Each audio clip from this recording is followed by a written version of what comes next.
Namaste, ladies and gentlemen. This is Viśvāmitra welcoming you to a special episode of Indic Talks organized by Center for Indic Studies. Today's talk is based on the book Vidya by Sinu Joseph. It takes a deep dive into the biological basis of Varna Dharma to answer questions about women and the Shudra Varna, especially in the context of religious practices. To explain the same, we have the very author of Vidya in the flesh, Sinu Joseph Ji. Although she needs no introduction, let me refresh the audience's memory that Sinu Joseph Ji is a author of the book Women in Sabrimala as well as Vidya, which describe the science behind traditional rules for Hindu women. Her books unravel the advanced scientific knowledge in the practices of Sanatan Dharma. I welcome you, ma'am, and request you to take over from here. Namaste, Ojasvi. Namaste to everyone watching. Thank you for inviting me again and for allowing me to present the profound science of Varna Dharma. When we talk about the knowledge given in the Shastras, one thing we must realize is that if our understanding is correct, it must soothe the agitations of the mind, because this is the knowledge of the Rishis. And when we are able to understand it in depth, we will suddenly find that the rules in the Shastras come alive. We will realize that there is no injustice in any of it. None of it is meant to discriminate in any way. And the mind will be at peace. So that is what the real knowledge of Varna can do for us. And that is why the book is called Varna Vidya. Okay. Now, I'm sure that whoever is listening to this video already has an idea, an opinion, a thought of Varna Dharma. It's probably a very rigid idea too. That's all right. But we will do a small exercise. Whatever our theory of Varna is, we must put it to the test, isn't it? So we will do that in today's session. What that means is, whatever theory of Varna you have in your mind, you may think of it as caste, you may think of it as class, you may think of it as jati or guna or karma, whatever it is that you have in mind. It should be able to explain the different definitions of Varna as given in different smritis, Puranas, and so on. We should also be able to use it to explain the rules where Varna Dharma is applied. These two exercises we will do today. And with each of these exercises, our understanding of Varna should deepen.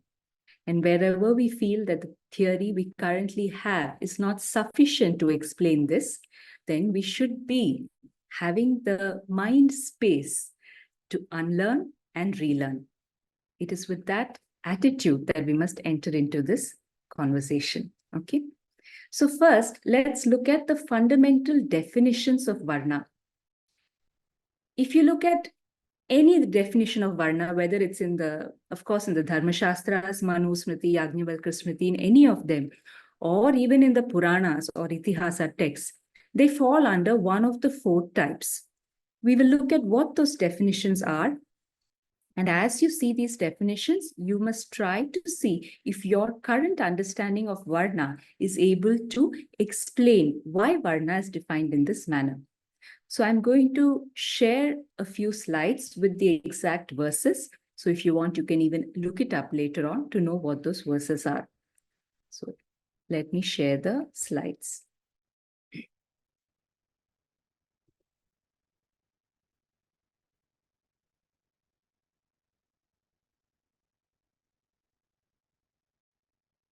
Okay. The very first definition of Varna, which is most commonly known by, I'm sorry, this is blocking my screen. Yeah, which is most commonly known and understood is the definition of Varna as given in the Purusha Sukta of the Rig Veda. Let us see what their definition is. Many of you, I'm sure, already know it. Brahmano asya mukhamasit bahu rajanyah kritah uru tadasya yat vaishyah padabhyam shudro ajayata, which means his mouth, his as in the divine Purusha, his mouth became the Brahmana, his arms became the Kshatriya, which is referred to as the Rajanya, his thighs became the Vaishya, and the Shudra was born from his feet. So this is the first definition.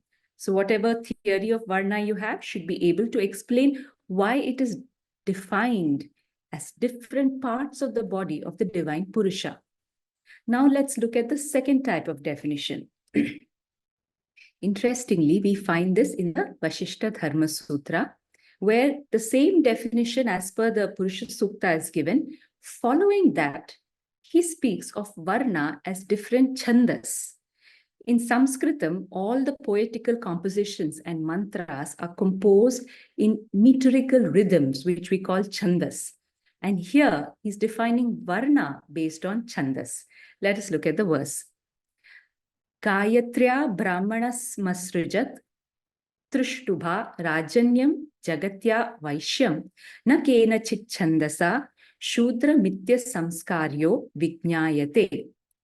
This translates as, he created the Brahmana using the Gayatri Chandas, the Kshatriya with the Trishtub Chandas, the Vaishya with the Jagati Chandas, and the Shudra was created without any Chandas.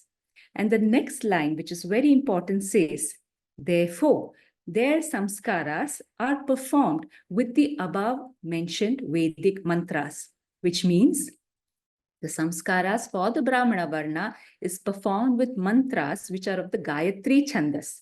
Similarly, for the Kshatriya and the Vaishya Varna with their respective Chandas. Now, we should be able to explain why the Varnas are described as Chandas and how this correlates to different parts of the Purusha. Both these should not be different. It should all lead to the same answer. That is when we know that our understanding of Varna is correct. Now let's look at the third definition. Third definition is very different again. Here, each Varna is spoken of in terms of colors. This is mentioned in the Mahābhārata, where the Rishi Bharadwaj asked the great Rishi Bhrigu, what is Varna? And the first answer that Rishi Bhrigu says is this. He says, Brahmananam sito varnaha, Kshatriyanam tu lohitaha, Vaishyanam pitako varnaha, Shudranam asitas tatha. The Brahmanas are of the Sita Varna. Sita Varna is bright or white. That which the Kshatriyas obtained was the Lohita Varna, which is red. The Vaishyas got the Pita Varna, which is yellow, and the Shudra Varnas had Asita, that is absence of white or absence of light, which you can call dark or black. Now, right away, I'll tell you, they are not referring to the color of the skin. This is not the color of the skin because Hindus are not red and yellow in color. Okay, so this is certainly not a reference to the skin color. But whatever it is, it has a connection to the explanation of Varna as Chandas and as different parts of the body of the Purusha. We must figure out what that connection is. Finally, the fourth definition, which majority of us are familiar with, is the definition of Varna as Guna and Karma. For this is mentioned in many texts. We will look at what is given in the Bhagavad Gita. First, the definition of Brahmana. And we will read this because it needs to register in our mind. Later on, when the explanation of why this Guna and Karma is associated with different Varnas, it will begin to make sense. So we will just read through it now. So regarding the Brahmana Varna, in the 18th chapter of the Bhagavad Gita, verse 42 says, Shamo damas tapas shaucham shanti rajavamevacha jnanam vijnanam astikyam brahma karma swabhavajam. So the natural tendencies of the Brahmana are described as tranquility, shama, restraint of all the senses and organs, external organs, dhamma, austerity, ability to perform tapas, shaucham, purity of body, mind, as well as actions, shanti, that is patience or forbearance, Arjavam, integrity and honesty, Jnanam, knowledge by reading scriptures, and Vijnanam, that is wisdom, which means that which comes to the experience of reading the scriptures, not merely information, but that which is obtained by the experience of studying the Vedas. That is Vijnanam. And Astikyam, that is faith. Those who are secular in the sense that they do not believe in the existence of God and do not consider the Vedas as sacred texts cannot be considered as Brahmanas as per this definition. Now, the Kshatriya Varna, their guna and karma is defined as follows. Shauryam tejo dhritir daksham yuddhe chapya palayanam danamishwara bhavascha kshatram karma swabhavajam. The natural duties of the Kshatriya Varna are defined as Shauryam, valor, Tejaha, strength, Dhritir, perseverance, Daksham, Yuddhe, basically they will be skilled in weaponry and battle, and they'll have the courage to not retreat from a battle, to not run away in fear. They would have an inherent quality of generosity, leadership ability, and they will belong to the administrative and the warrior class. This is how the Kshatriya Varna is defined. Then there is the Vaishya and Shudra Varna, which is combined in a single verse of the Gita, which is verse 44. And that says, Krishi Gauraksha Vanigyam, Vaishya Karma Swabhavajam, Paricharyatmakam Karma, Shudrasyapi Swabhavajam. The natural tendencies of the Vaishya Varna are Krishi, agriculture, Gauraksha, protection of cattle, especially cows, Vanigyam, commerce, business. We can extrapolate this to include any form of mental activity. And the natural duties of the Shudra Varna, what is prescribed for them is paricharya, that is seva. Whatever they do, they should do it in the form of the seva bhav, as an offering to the divine. This is what is prescribed for them.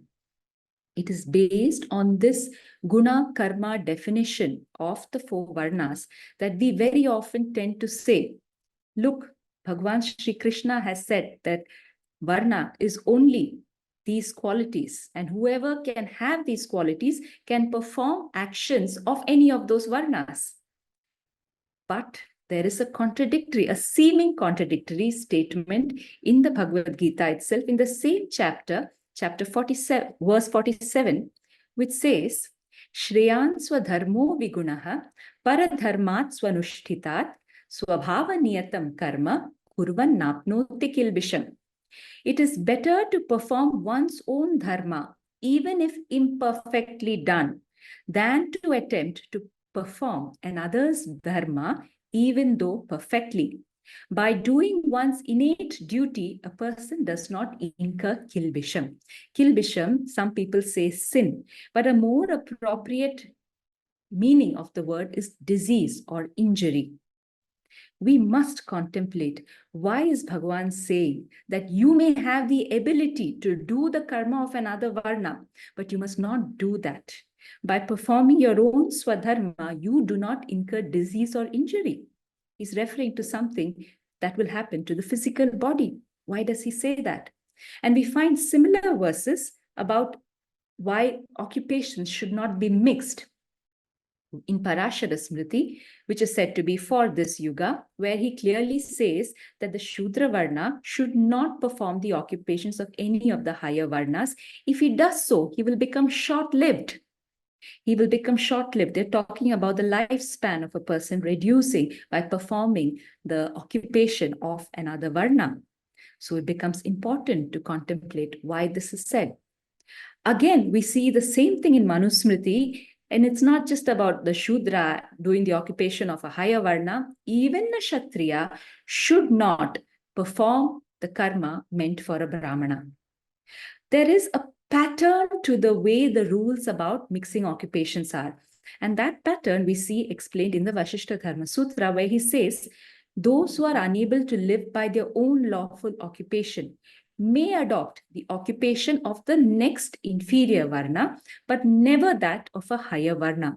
So a Brāhmana can perform the occupations of any of the three lower Varnas. The Kshatriya can perform occupations of the Vaishya Varna and Shudra Varna, but not of the Brāhmana. The Vaishya Of the Shudra, yes, but not of the Kshatriya and the Brahmana, and the Shudra Varna should not perform the occupations of any of the higher Varnas. One thing I want to tell you right away, here, higher and lower does not mean class.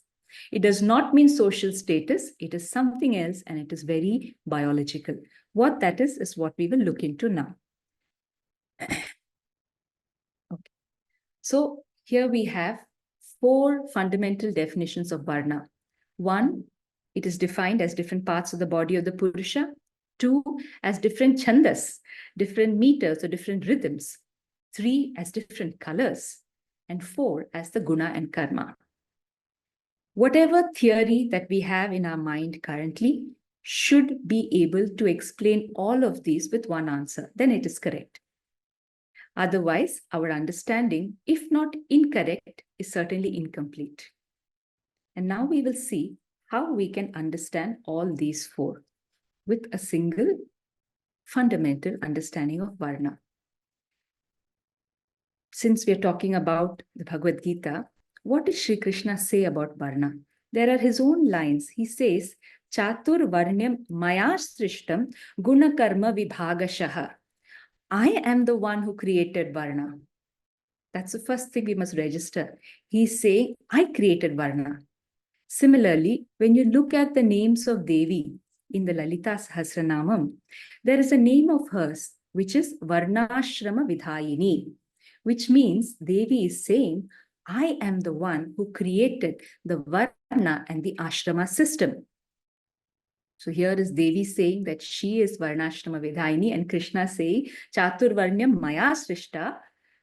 So the first thing we must register in our mind is that Varna is not, cannot be a man-made social construct. It cannot be man-made. When Bhagwan and Devi are saying that I created Varna, on what basis are we humans saying that, no, we created it? We did not create it. It did not come from a man's intellectual reasoning process. What this means is that it is a quality inherent in creation. Because the verse for Devi says, A Brahmakita Janani Varnashrama Vidhayini. Devi is the one who created everything from Brahma to the tiniest insect. And she is the Varna and Ashrama Vidhayini. So something that encompasses all of creation. See, we think Varna is of Hindus. I'm saying it's not of Hindus, it's of all humans. In fact, not just all humans, but all of creation, including inanimate objects. And we'll find evidence of this in some of the verses in the Shastras, which we'll come to in a bit. So this is the first thing. Devi says, I am Varnashrama Vidhayini. Second name of Devis, where Varna is again mentioned, is she is called Matrika Varna Rupini. Matrika is the term we use to refer to the aksharas, the 50 aksharas from R to Ksha. Each of these, which we call the Varnamala, each of these, they say, is a form of Shakti, is a particular form of Devi. And Devi here is saying, I am Matrika Varna Rupini. I am the Varna in the Matrikas. What is this Varna? We must think along these lines. And then again, there is the name of Devi, which says she is Varna Rupini. That is, she is the personification of Varna itself. So these are some of the hints that we have. Now, let us look at this very technically. When we use the word Varna, whether in Sanskritam or in most of our regional languages, North Indian regional languages or the languages spoken in southern India, there is one meaning of Varna which immediately comes to our mind. What is it? Varna is color. We say Varnam. Most common understanding of Varna is color. As per modern physics, what is color? What is the technical understanding of color? Color, what we are seeing as colors, that is one particular portion of the electromagnetic spectrum. That portion, we call it the visible spectrum. And in the visible spectrum, we have the colors, which we colloquially say as the rainbow colors, Vibgyor, violet, indigo, blue, green, orange, yellow, red. These are the colors. each of these colors are technically a specific frequency of vibration of light. So light of different frequencies is color. Red is light of a particular frequency, blue is light of another frequency. So here, Varna, which means color, can also be understood as light. This is one understanding of Varna. The second understanding is when we say Varna as Varnamala or Matrika Varna Rupini. Here, Varna is defined as sound.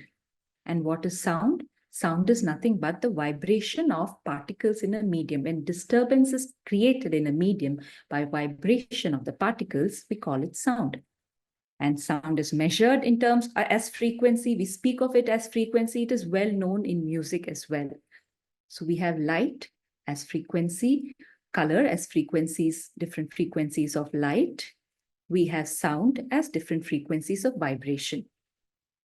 Another commonly used meaning of Varna in regional languages as well is Varnan, or in Kannada we will say Varnane, Varnanam, which means description. When we describe something, we use emotions to qualify it. We use thoughts. So guna and karma, or rather guna primarily, is also Varnam, Varna, Varnane. And it is understood in the Bharatiya Jnana Parampara that every thought, every emotion is fundamentally a vibration. So we have emotions which have very low frequency of vibration, such as kama, lust, krodha, anger, lobha, and so on. And we have emotions which have a high frequency of vibration, such as compassion, karuna, bhakti, seva. These are emotions which have a high frequency of vibration. So if you put all these together, then the common subtle meaning of Varna, which applies to everything, if we have to say in one word, that would be vibration. Varna means vibration. And more specifically, Varna is specific frequencies of vibration, recognized by the Rishis and classified into 4 broad categories. The vibrations which are lowest, which they have recognized, they call it the Shudra Varna. And this goes on increasing. And those which have the highest frequency of vibration, they call it as the Brāhmaṇa Varna. What is vibrating? The atoms in the body of everything made up of matter. All that is made up of atoms vibrate. And anything that vibrates has a frequency of vibration. And therefore, anything that is matter has Varna. It is just that our Rishis and the Hindu Parampara were so intelligent to be able to classify it so it becomes easier for people to recognize it and then do things which is most suitable to specific vibrations. So when you look at the definitions of Varna as different parts of the body of the divine Purusha, it is well recognized in modern science that different organs of the body vibrate at different frequencies, is it not? This is well understood. It is on the basis of this that vibratory medicine, vibroacoustic therapy, sound therapy, and all of this is coming into the modern science. So different parts of the body vibrate at different frequency. And when we say that the Brāhmana comes from the mouth, the Kshatriya from the arms, the Vaishya from the thighs or the reproductive region, and the Shudra from the feet, it is again an indication of the different frequencies of vibration of these 4 categories of human beings, not just Hindus, of human beings. Okay. Now, in music, we recognize something called harmonics. That means there is a fundamental frequency, and then there are integers of that fundamental, multiple integers of that fundamental frequency. That's harmonics. So when they say that everything is categorized into these 4 Varnas, it is not just one fixed number. It could be multiples of it. So there are studies which say, and these studies are quoted in the book Varna Vidya. Everything I'm saying is cited in the book. So those who want references can look it up. So there are studies which say that every cell in the body was found to have its own specific sound. Sound means frequency of vibration. And then they saw that when number of cells group together, they have another type of vibration. Organs also have their own form of vibration, and everything put together is harmonically related to each other. And that is where the meaning of Varna as Chandas comes into play. There is an inherent rhythm in the body, because of which particular human beings vibrate at that particular rhythm. So when the Shastras have said that Gayatri Brahmana is made out of Gayatri Chandas, the vibrations of Gayatri are most suitable to the atoms in the body of the Brahmana, and similarly for the others. There are studies which say that the DNA nucleotide has inherent rhythms. And it was so surprising to see that there is a category of studies called sonification studies, where they create musical compositions out of the DNA's rhythm. And every person's DNA has a different rhythm. So there is a rhythmic sequence inherent in every body. And that is what the Rishis beautifully put it as Chandas. Okay. So that's about the sound part.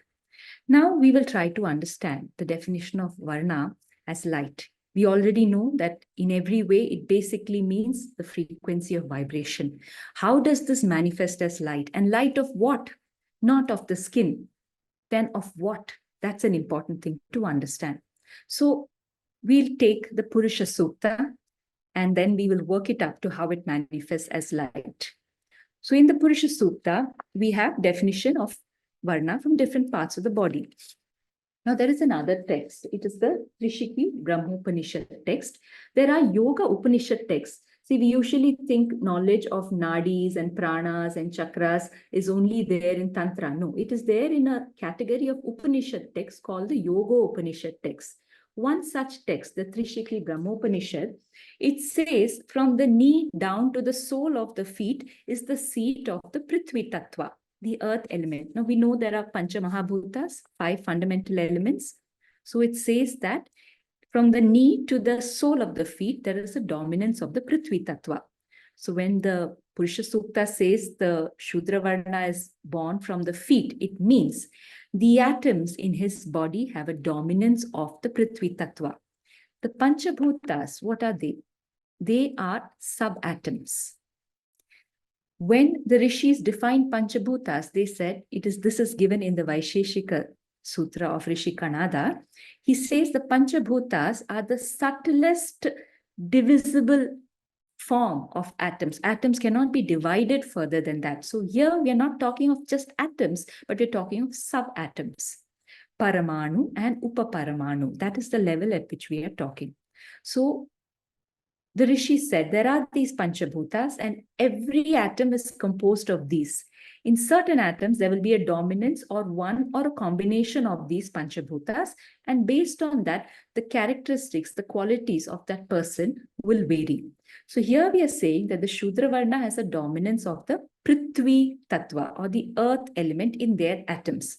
Now, those who understand the qualities of the earth atom will know why the guna of the Shudra Varna is defined in a certain way. I'll not go into details here, but you can refer the book for that. The second, in the Trishikhi Brahmopanishad, it says, from the knee up to the hip is the seat of the Jala Tattva, that is the water element. And this is where we define the Vaishya Varna as emerging from the thigh of the divine Purusha. There are other texts, I think it is the Jaiminiya Brāhmana text, which includes the Vaishya Varna also in the reproductive region. So if you look at the reproductive region, the Trishikhi Brahmopanishad says, from the middle of the body to the hip is the seat of Agni. So from the navel to the reproductive organ is the seat of Agni. So the Vaishya Varna can be considered as those in whose atoms there is a dominance of the quality of the Jala Tattva and the Agni Tattva. So these two will play. Now, if you look at the Kshatriya Varna, it's defined as the arms. That is the entire extent of the torso. From the navel up to the nose is the seat of Vayu. So navel to the reproductive region is Agni and navel to the nose is Vayu. So the Kshatriya Varna can be considered as having a dominance of the Agni Tattva as well as Vayu Tattva in their body. And from the nose up to the top of the head is the Akasha Tattva, which is the ether element. So the Brahmana Varna can be considered as those whose atoms are capable of vibrating at the frequency of the Akasha Tattva. Now, those who understand the Panchamahabhutas and their qualities can extrapolate that to see how it connects to the definition of guna and karma in the Bhagavad Gita, and it will begin to make sense. If you want it to be a little bit easier, we can go one more level of simplification, which is by connecting these tattvas to the chakras. And we see this in the Shat Chakra Nirupana and other tantric texts which talk about chakras. Every chakra is said to have a dominant Panchabhuta, which represents and indicates the sort of vibratory nature of that chakra, the guna of those operating from that chakra, and the mantras, etc., suitable to that chakra. If you look at that, the Prithvi Tattva is said to be dominant in the lowest of the 6 chakras, which is the Mooladhara chakra.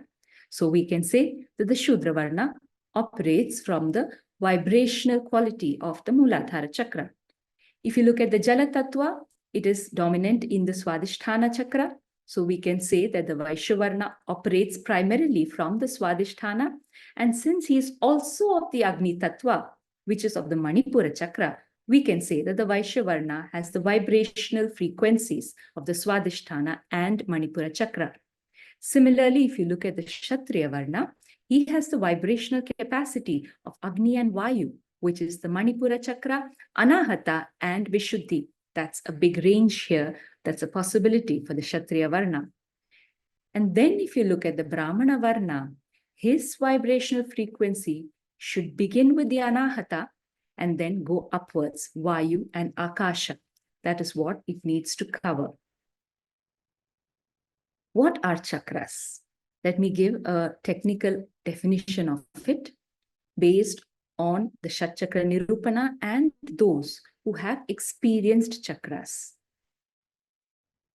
When several nadis are subtle channels which carry prana. When several nadis meet at a point, that junction we call a chakra. And these are not random nadis. Each of these nadis carry prana of a specific frequency of vibration. So if the Mooladhara is represented as 4 petals, these 4 petals are basically 4 nadis that join at that point to give the fundamental frequency of the Mooladhara chakra. Each of these nadis, I said, has a specific frequency. You know how the Rishis represented it? Through the matrikas, by describing each of these petals as having the Sanskritam aksharas on it. So each alphabet is basically a frequency of vibration. And when that is represented on a particular petal of the chakra in its diagrammatic representation, it means that any sound, especially the mantra, which carries these matrikas, have that varna, which means that vibration. So Devi as matrika varna rupini means she is the vibration of the letters of the Sanskritam language. That is how subtle and fine it is. So this is what chakras technically are.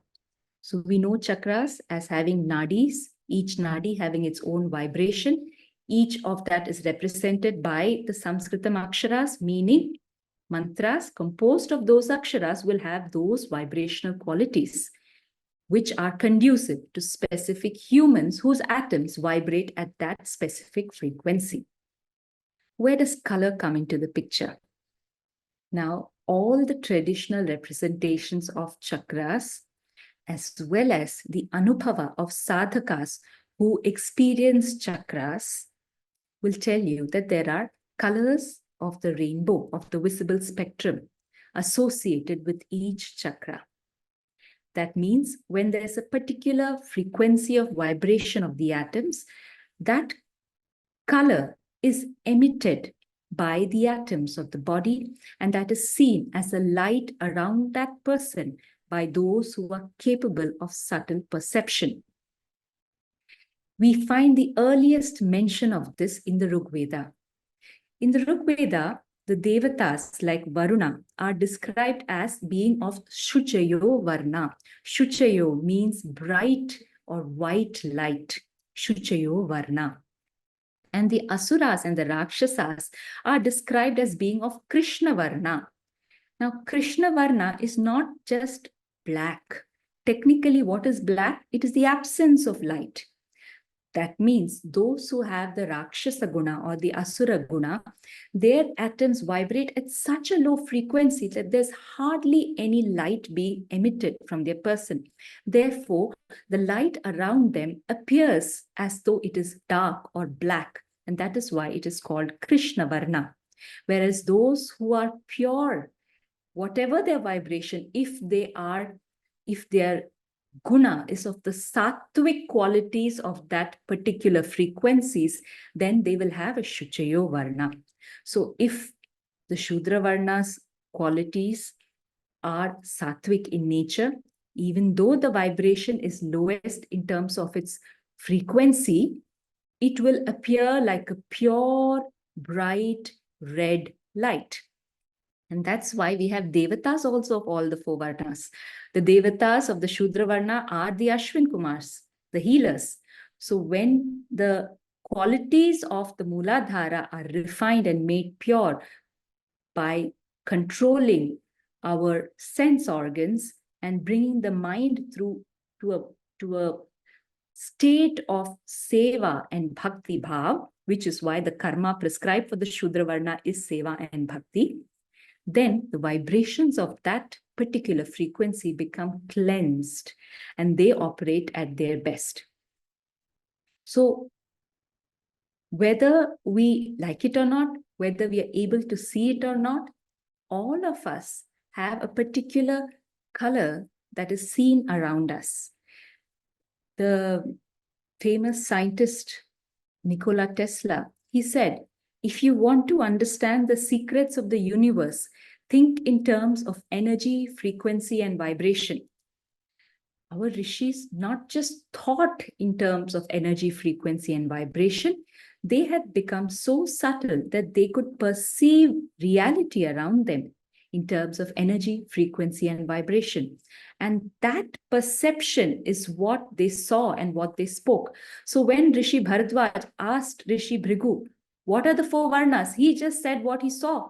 He saw that the Brāhmaṇa is Sita Varna, bright color. He saw the Kshatriya as Lohita Varna, red. I will come to why the Kshatriya Varna is seen as red. The Vaishya Varna he saw as yellow, because when you vibrate at the frequency of Manipura Chakra, you're doing a lot of mental work, a lot of worldly ambition, wanting to make money, wanting to have growth in career. When that is the frequency, the light you emit will be yellow in color. That is the color of the Manipura Chakra.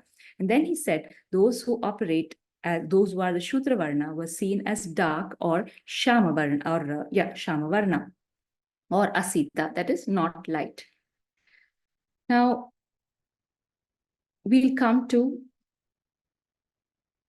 a little more finer understanding of this, of Varna as color, by looking at what the Chandogya Upanishad said. There is a very interesting definition in the Chandogya Upanishad where they say that, and this is quoted in the book, he says that in the earlier days, all the Grihasthas, they were well versed in the Vedas and the Smritis, and there was nothing they did not know. They knew everything. They could look at an object or a person and say of what nature it is. And why did they know this? How did they know? Because they knew three fundamental colors. That was white, Shweta Varna, Lohita red, and Krishna or black. What they are referring to here as the three colors are basically the three gunas of Sattva, Rajas, and Tamas. So that is why when Rishi Bhrigu said Kshatriya is red, he was seeing red in their aura, in the light around them, because when the Kshatriya followed their dharma of kings, of warriors, of being soldiers, then the Agni Tattva was dominant in them. And the vibrations of the Agni Tattva give out the Rajasic Guna, and that shows as the color red. So when you see the chakras, each of them is a different color of the rainbow.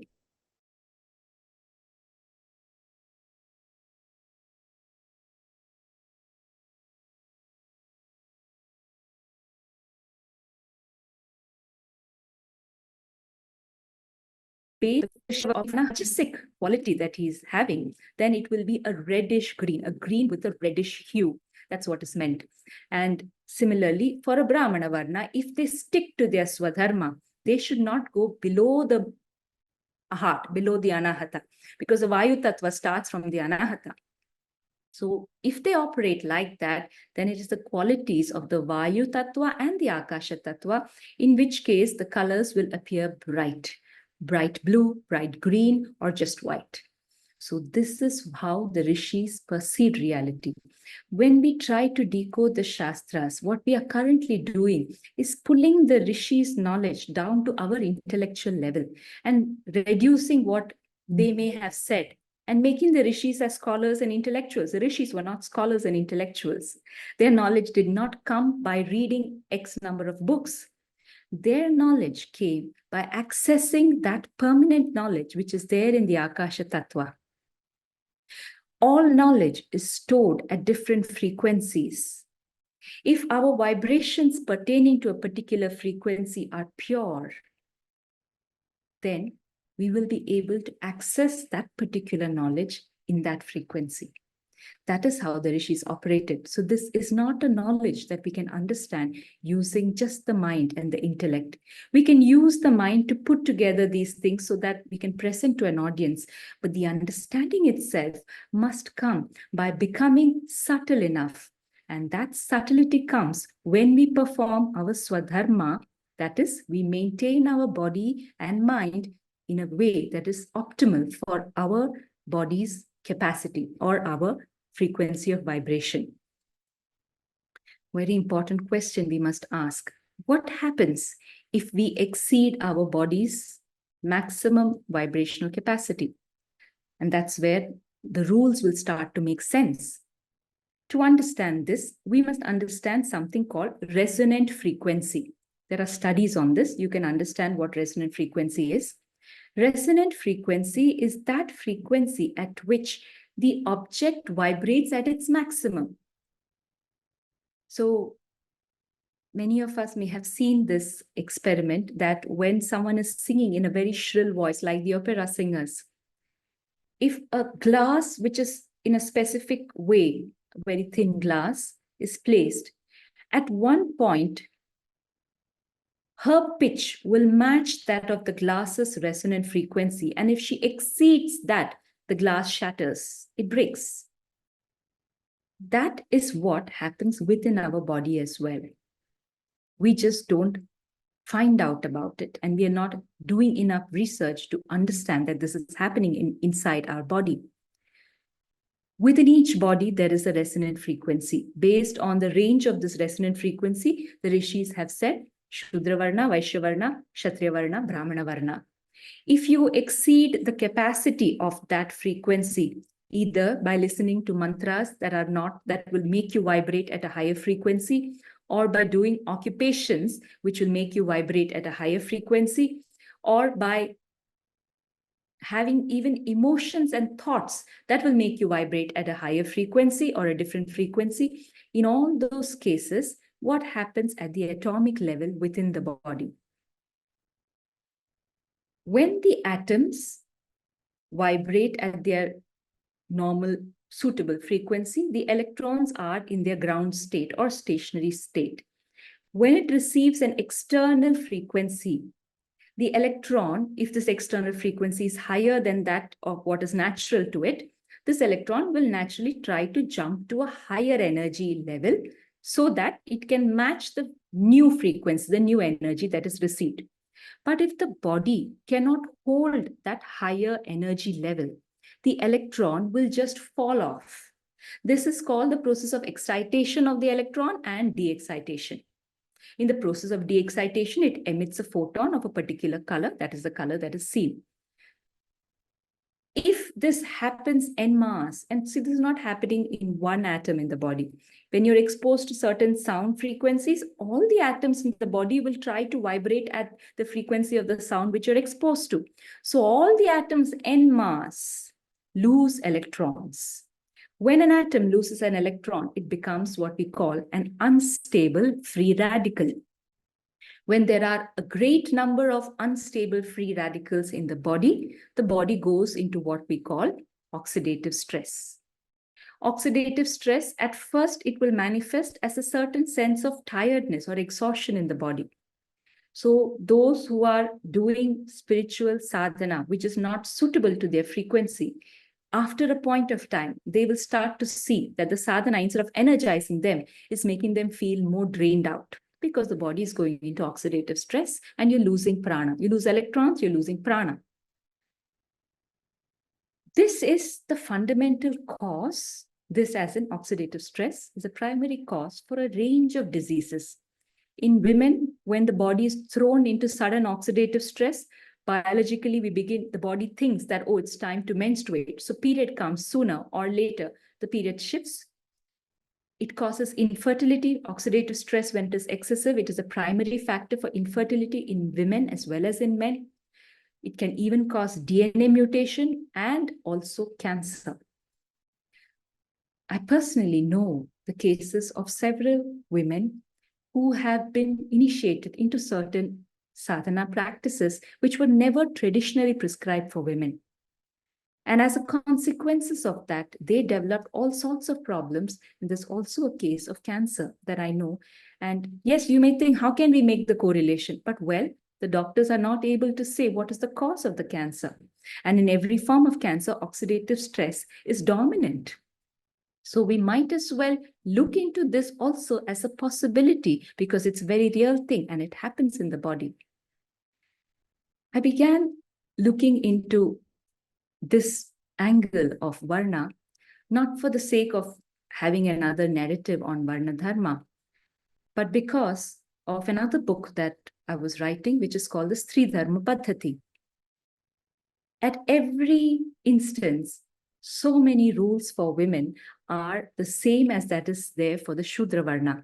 Because as long as women are in their menstrual years, they operate from the frequencies of the Swadhisthana and the Mooladhara primarily. So the rules for women, even if they're born in a Brahmana family, if they're married into a Brahmana family, for the rules for women are the same as that of the Shudra Varna in all religious aspects. And that is why it became necessary to understand what is happening here. Something very biological is happening, and we are not at all looking in that direction. I'd like to narrate an incident that happened when I was working in one of the villages in Karnataka. So the person who was coordinating with our team, he was a Brahmana, and he had built a temple in that village, which he wanted the people of all Varnas to come for the inauguration, for the festivals. He kept inviting the people. And in just the adjoining lane are what we call the scheduled tribe and the scheduled caste colonies. When we went to that village, and after doing a lot of other developmental work, one of the things he told us is, I have a great sadness in my heart that I have built this temple for everyone in the village, and I want everyone to come. But the people in the SC/ST colony refuse to come. I've tried so many ways to convince them. I have personally gone to everyone's home to invite them. They refuse to come. So could you please speak to them and find out why they are not coming and convince them to come to the temple that I have built? So this was the case. So we called the people from the SC/ST colony, and they were gathered on one side. The Brahmana man who built the temple was on the other, and we were standing here in the center mediating. And we asked the people from the SC/ST colony, why don't you go to this temple? Initially, they did not respond. And we thought, they must be worried about these caste narrative, the oppressive narratives that we are always talking about, Brahmana oppressing the Shudra Varna. And even I thought maybe it is something like that. But the behavior of the Brahmana was very opposite, and he was in fact wanting all of them to enter the temple. And as we kept asking, finally, the people from the SC/ST colony said something so casually. They said, if we go to his temple, we cannot do our day-to-day work. Something so tangible, something so physical, so biological. They said they cannot do their day-to-day work if they go to his temple. What was their day-to-day work? They were daily wage workers. They worked in construction, in agriculture, in various things which required the energy of the Mooladhara. Whereas the temples of the Brahmana have the energy of the Anahata and above. Now, the villagers may not have known the chakras and the nadis and all of that, but by experience, they knew if they go to the temple of the Brahmana, they have some difficulty performing their day-to-day work. They don't have the necessary prana shakti to perform their day-to-day work. And then we asked them, so which is the temple you go to? They said, we have our Grama Devata. Grama Devata is the village deity, and often these are deities in the Ugra Rupa, in the fierce form, and they correlate to the energy and the frequency of vibration of the Mooladhara chakra. And that is what they preferred, these particular villages. This was an eye-opening thing. They were not talking about any of the caste narratives that we go on about. This seems to happen only on social media, because on ground, ordinary people understand these things through the experience of the body. They may not be rishis, but they are still, if they're not socially conditioned, the experience of the body will guide the way to understand what Varna is. And with this, we can answer so many questions. We can understand why the temples where Brahmanas are meant to be the archakas, the priests, there, people of any other Varna should not officiate because their body can't handle it.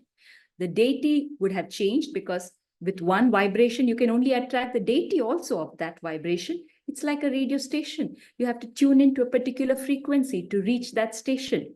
If your body can't tune into that frequency, you will not be able to do it. And instead, you open the channels of connecting to other dimensions. So you will end up attracting different entities in the temple. We've written in detail in Varna Vidya about these rules and the explanations of these, what happens when a person of lower vibration tries to do the occupation of a person of a higher vibration. The other way around is fine. It is not the best option spiritually for the person. For example, if the Brahmana is engaged in the Swadharma of any other Varna, it is not good for his spiritual growth. But the other way around, that is, if the Shudra Varna tries to do the Swadharma of a Brahmana, not just the spiritual growth is obstructed, but his physical body also goes through very obvious health issues. That's what Bhagwan says as skill visham. Okay, so in this book, more than 100 Sanskritam verses are given, and we have provided the explanations for this. In the Sri Dharma Paddhati, an entire Sanskritam text, the Sri Dharma Paddhati, has been decoded with this fundamental understanding of Varna as frequency of vibration.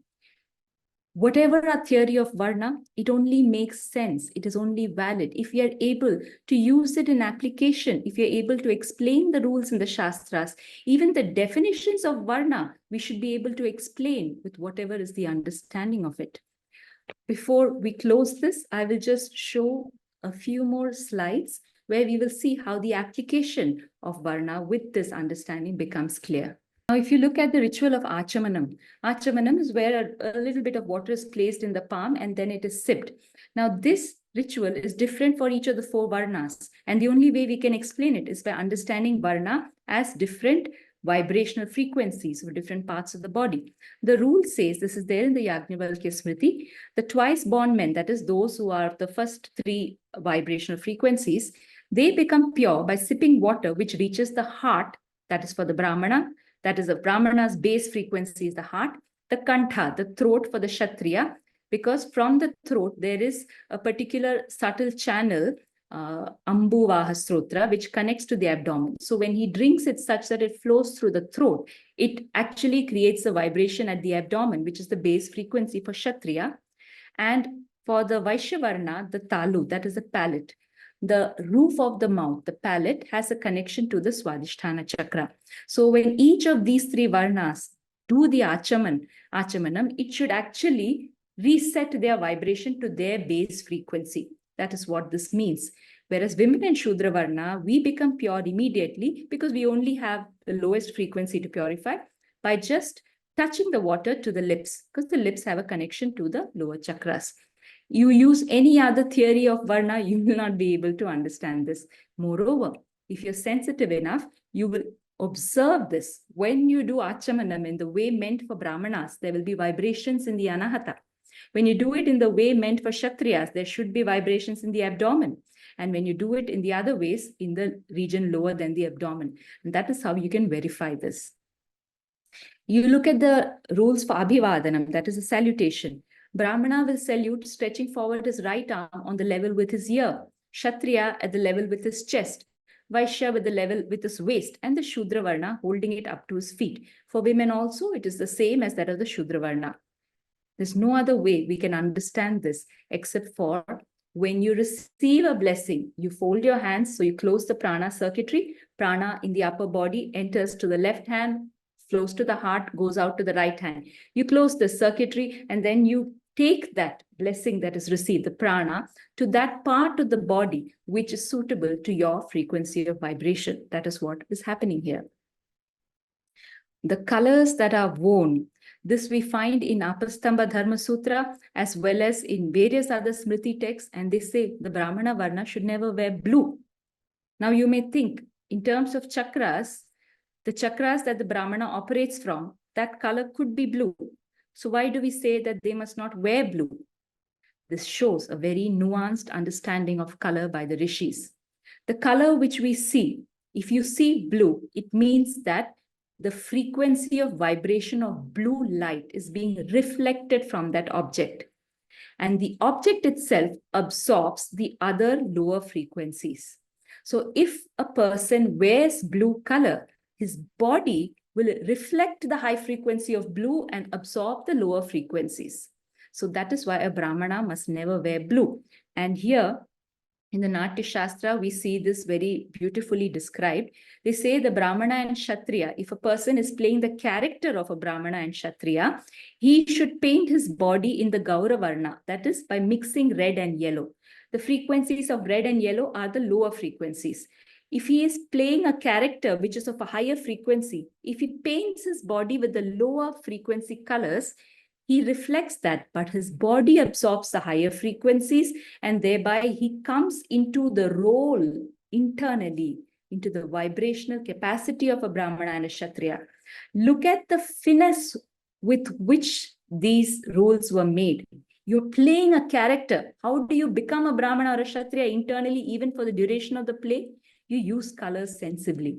Similarly, if the person was playing the character of a Vaishya or a Shudra Varna, he had to paint his body in any of the dark colors.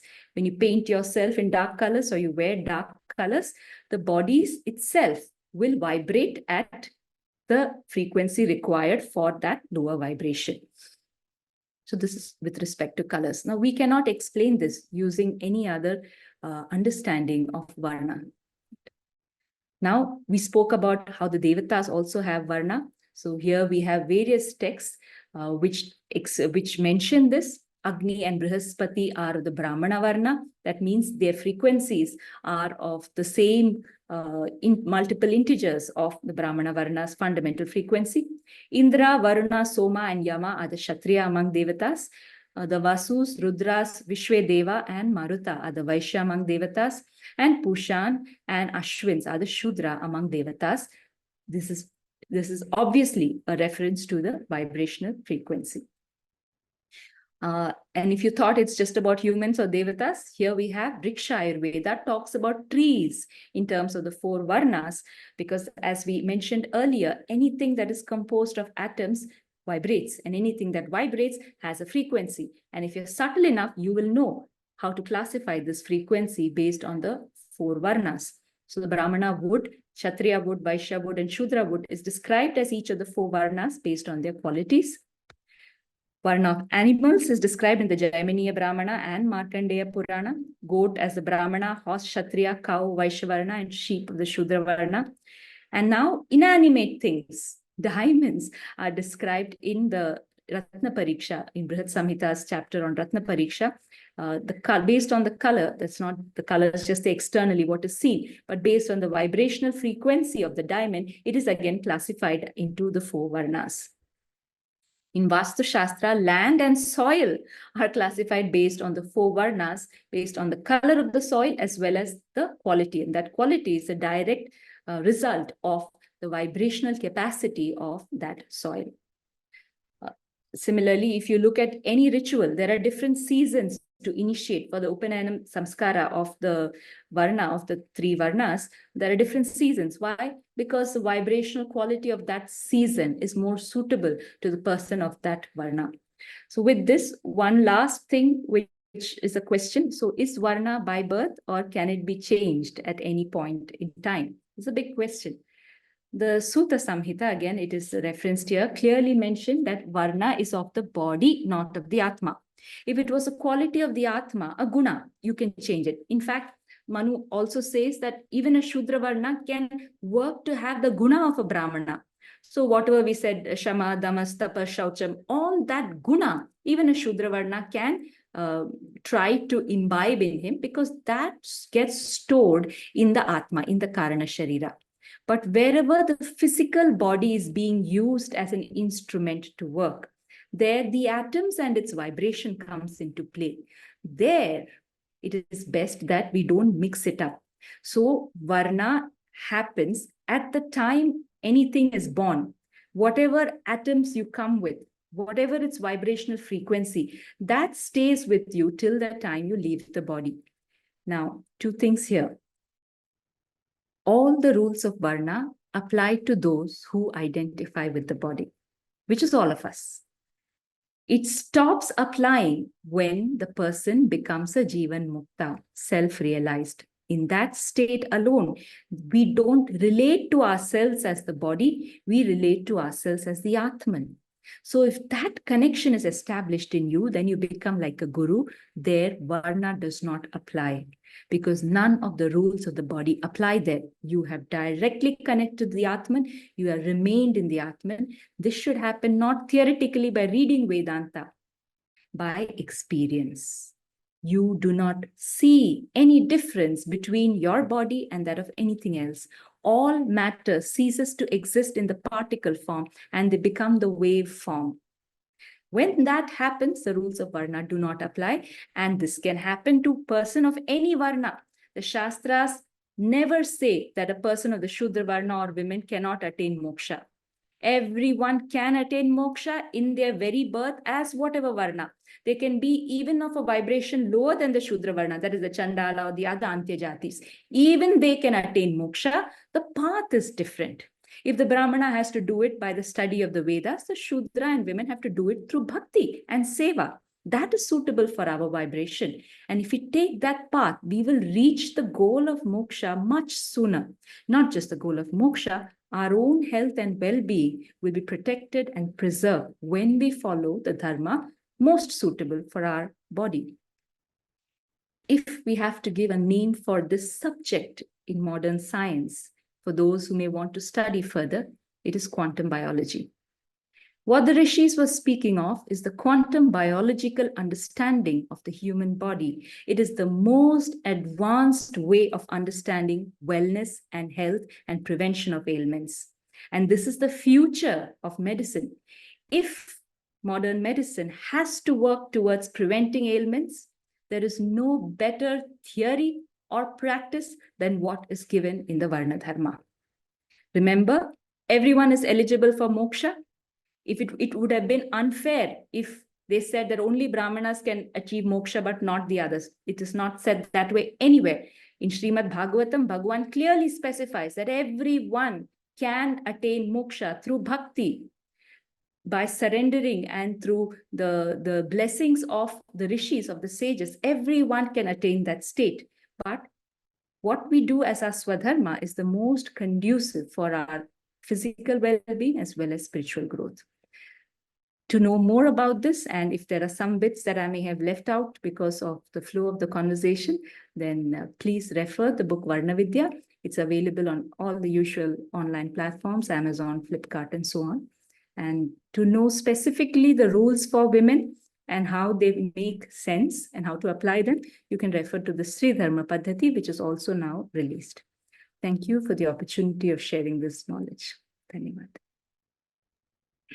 Thank you very much for that insightful talk, ma'am. We will be stepping into the question and answer session, and we try to keep it quick. While we do that, I just have a few questions. Ma'am, if you look at Rāmāyaṇa, you have the story of Śambūka. Yeah. So, like I was saying, in Rāmāyaṇa, we have the discussion of Śambūka. And that is often said to be thrown at the faces of people to say that there was discrimination, and that it's discrimination during the time of Satyug, which is supposed to be the ideal times. Talks about how deep-seated the Varna discrimination is. But at the same time, so there was a certain sort of discouragement shown towards Śambūka and his want for tap. But at the same time, when Viśvāmitra did that to become a brahmacharya, that wasn't the same. At the same time, when Ram had killed Ravan and he did tap as a penance for the Brahmahatya that he did for Ravan, that was also something that was celebrated. But Śambūka was slayed for that same reason. So how exactly do we navigate that argument? Again, this is written in the book actually, and it is a very detailed explanation. I will need at least another 20 to 30 minutes to explain it. But very briefly put, when you vibrate at the lowest frequency, so Śambūka was of a Shudra Varna. He was vibrating at the lowest frequency. At that point, if you try to read the Vedas or do anything that opens your communication channels, basically, the Vedas are not sterile poetry. When anything is chanted that is of that nature and is not suitable to your frequency, it opens the Sahasrara and the pineal gland. Physical body, we know it as the pineal gland. When this pineal gland opens, we connect to other dimensions. These dimensions exist either at different frequencies. We'll just keep it to the frequencies. So what we call as the adholokas are the lower frequencies, and we call the urdhvalokas, those are the higher frequencies. Your body is now an instrument, like an antenna. When you open the channels of connection, the antenna can only pick up signals which match your body's frequency. So if the person whose vibration is the lowest opens these channels, he will only be able to attract entities from the adholokas.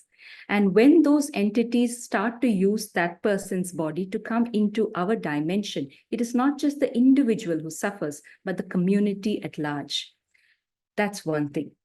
Secondly, when Sri Rama has killed Śambūka, when we say that, what it means is that Bhagavan looks at us not as Ojasvi, Sinu of this birth. He looks at our entire journey as the Jivatma. And when this is given by Bhagavan, it means that this Jiva, because he has the desire of chanting the Vedas, will in his next birth acquire a vibration by which he will be able to fulfill that desire. Because we only see it very narrow way as of this birth, there is a lot of confusion. Now, if you take Ravana, he was half Brāhmaṇa and half was the Asura, or Asura, Rakshasa. Whichever, okay. So there is at least partially the vibration of a Brahmana, and he did all that tapas. So his vibration frequency was different. He was able to contact all the deities, including Shiva. So that is because his vibration was very different. Then when it comes to, who was the third that you spoke about? Yes, Viśvāmitra. Now the Kshatriya Varna we spoke of, he has a range from the Manipura up to the Vishuddhi. Okay, so that's a great thing. There can be Kshatriyas who are only at the Manipura chakra, in which case there will only be the Agni Tattva, there will be anger, there will be aggression, there will be worldly pursuits. Back then there would be battle. Then there would be Kshatriyas who operate at the Anahata. Anahata is a place of compassion, of inclusivity. So if they had to become administrators and rulers, they had to have a heart which is compassionate. So that is the mid-level of Kshatriya. Then there were Kshatriyas who were already here at the Vishuddhi. So here, the thirst for the higher knowledge starts to happen. So Viśvāmitra would have been a Kshatriya who was at this frequency, whereas the others may have been of the lower frequency, although of a Kshatriya. So if you're at this frequency, crossing over to the Ajna is very easy. That's why there's the term Raja Rishi. That is why there were many Rajas who became Rishis, like Janaka, because their frequency allowed them to cross over. So again, we can't use that as one example and generalize, but there is the finer element of what made it possible for them.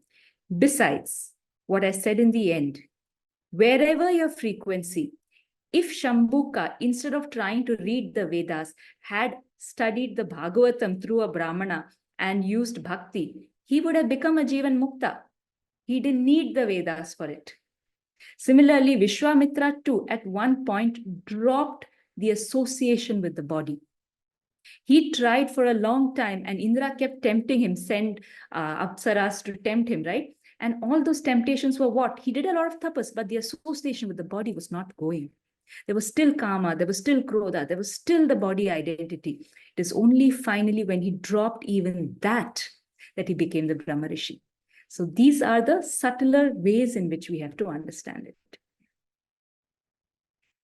Ma'am, another question we have from one of the viewers is that are Rishis and Brahmanas the same? When we say King Kashyap became Brahmarshi Viśvāmitra, did he go beyond the Varna or did he become a Brahman?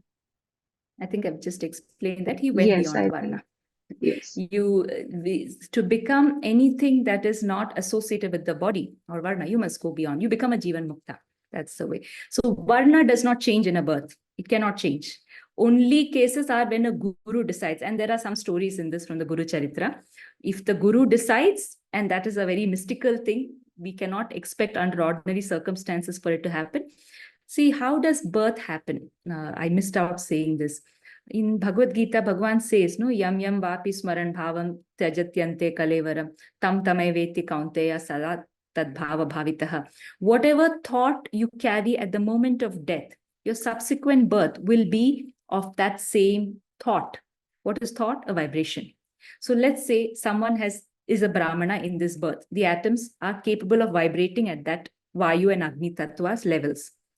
At that moment of death, sudden feelings of attachment come towards family, towards wife, towards money. Instead of thinking of Bhagavan, his entire vibration dips. His next birth will certainly not be of a Brahmana. It will be in accordance to what that desire was, what that thought was. And that's why there will be some who may have samskaras of the Brahmana, but the body obtained will be of any of the other Varnas.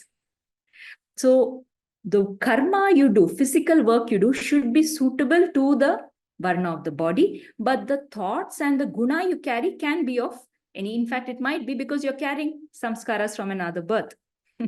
And that is clear in the story of Dharmavyada in the Mahābhārata. He was born as a butcher and he kept giving advice to a Brahmana named Kaushika about dharma and so on. Finally, this Brahmana was like, something is not right about you. You have all the samskaras and gunas of a Brahmana, but you are born and your profession is of a butcher. What's the story? Then Dharmavyada tells him, in my previous birth, I was a Brahmana. I took to hunting with a king who was a friend. That's why Brahmana should never follow another dharma. The king aimed at the deer, but this Brahmana ended up shooting a Rishi. So the Rishi cursed him that in your next birth, you will have a lower birth because he caused a murder. That's a very big thing. That is the pataka that the Shastras always talk about. You'll have a fall. Fall of what? Fall of vibration. So the Rishi told him that you will have a fall of vibration, but you will remember all the things that you have learned as a Brahmana. And this Bhagavan Shri Krishna always says in the Gita, Arjuna, you will never forget anything that you have learned. Nothing is forgotten. If you have studied the Shastras at any one point in your journey as a Jivatma, no matter what your birth, even if it is Chandala or any Antya Jati, the minute you let go of your external identity and start connecting to the Atma within, everything stored in the Atma will start surfacing and you will start remembering all that happened. You didn't learn it in this birth. You learned it in another birth. But even if you know everything, you must follow the dharma that is suitable to the vibration of the body. Ma'am, I'll just conclude with the last question. Since we talked about the Bhagavad Gita, it brings to mind one of the most grey yet the most popular characters from Mahabharata, which is Karn. So oftentimes we can say that Karn did have the frequency or the vibration that he required in order to follow the Kshatriya dharma, but he had not taken the samskaras that were supposed to be taken for that. So then how does that make him not an ideal warrior? Because he didn't have the samskaras, but he did have the by birth vibrations that he required. So that's the whole thing, no, which the Varna Dharma says. You have to cultivate the samskaras suitable to your vibration. They're saying that time and again and again. So all of us would have, by this time in our life journey, we would have all been born as all the four Varnas at some point or the other. But imagine a Jivatma, which from a plant or an animal is a first time Shudra. And then he does everything, cultivates the samskaras of a Shudra. Next birth, he gets as a Vaishya. He has to cultivate the samskaras of the Vaishya Varna to get the next birth as a Kshatriya. Kshatriya has to cultivate those samskaras, they become Brāhmaṇa. And from Brāhmaṇa, if you don't attain moksha, based on whatever samskaras you have, you'll fall, again you go back. So we all have journeyed through this many times. That's why Bhagavan's always saying, Shreyan swadharmo vigunaha paradharmat swanushthitat swabhavaniyatam karma. Keep doing the karma for your swabhava. That is the way to cultivate the samskaras for it. That we have to make a conscious effort towards it. Today, when everybody is doing an MBA, it is just the mind we are using. Nobody is going above the Manipura. Brahmanas are also operating only at the Manipura. In fact, the fundamental frequency of Brahmanas should be anahata. They should not go below that. Nothing they do should be about name, fame, or material possessions. It is not at all like that. So this is something we have to consciously cultivate. That is why the correct understanding of Varna is required. Another thing with reference to many of us is that is prarabdha karma. Because we did not understand things right, we did not do it right, we've come with this prarabdha karma. And until that prarabdha karma is over, even if we attempt, we may not be able to change a lot of things. So it is only divine grace that will help. And at every point, in a state of surrender to the divine grace, even this knowledge of Varna, it will reach only those whose prarabdha has finished to a certain extent and allows them to understand it in a deeper way. Others who are stuck with an agitated mind or are restless may not even be able to receive this knowledge, even though it is there. So, Thank you very much for entertaining those questions, ma'am. We hope to have many such talks with you. And like ma'am said, that everyone can reach out to get their books from Flipkart, Amazon, and other popular websites that have its availability. Thank you again, ma'am, and we hope to see more of you in the coming times. thank you. Thank you for having me. Namaste.